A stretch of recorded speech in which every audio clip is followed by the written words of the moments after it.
रात्रीपासून आता पाऊस सुरू होता, मात्र पहाटेपासून पावसाने जरी विश्रांती घेतली तरी 2 दिवसाच्या या मुसळधार पावसामुळे गंगापूर क्षेत्रामध्ये पाण्याची वाढ झालेली आहे।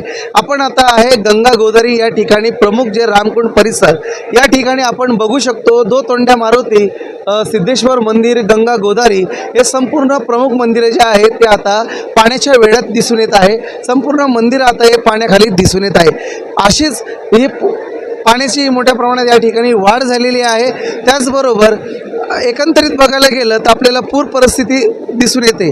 तसेच या ठिकाणी जे प्रशासनाकडून जे नदीलगतचे जे छोटे मोठे टपरीधारक आहे त्यांना सतर्कचा इशारा देखील देण्यात आलेला आहे। आणि हे जे पाणी आहे ते नांदूर मेद्धेश्वरला जातं।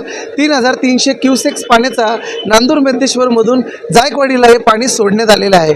या ठिकाणी आपण बघू शकतो की संपूर्ण पर्यटक असेल या ठिकाणी मोठी गर्दी देखील पूर परिस्थिती बघण्यासाठी देखील करताना दिसून येत आहे।